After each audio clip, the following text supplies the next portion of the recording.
بسم اللہ الرحمن الرحیم عن البراء ابن عازب رضی اللہ تعالی عنہ قال، حضرت براء بن عازب رضی اللہ تعالی عنہ فرماتے ہیں کہ قال رسول اللہ صلی اللہ علیہ وسلم، رسول اللہ صلی اللہ علیہ وسلم نے ارشاد فرمایا، اذا التقى المسلمان، جب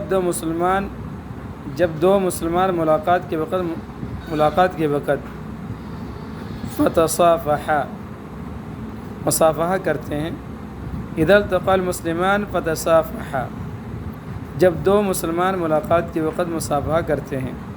وحمد اللہ، اور اللہ تعالیٰ کی تعریف کرتے ہیں.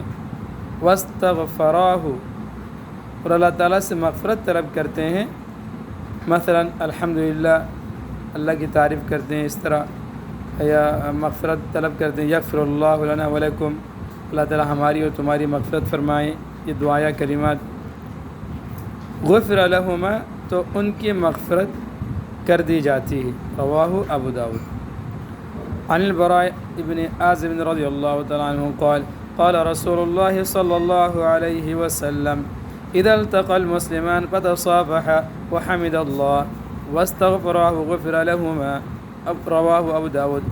براء بن عازب رضی اللہ تعالیٰ عنہ فرماتے کہ رسول اللہ صلی اللہ علیہ وسلم نے ارشاد فرمایا، جب دو مسلمان ملاقات کے وقت مصافحہ کرتے ہیں اور اللہ تعالیٰ کی تعریف کرتے ہیں اور اللہ تعالیٰ سے مغفرت طلب کرتے ہیں، مثلا الحمدللہ یغفر اللہ لنا ولکم کہتے ہیں، تو ان کی مغفرت کر دی جاتی ہے.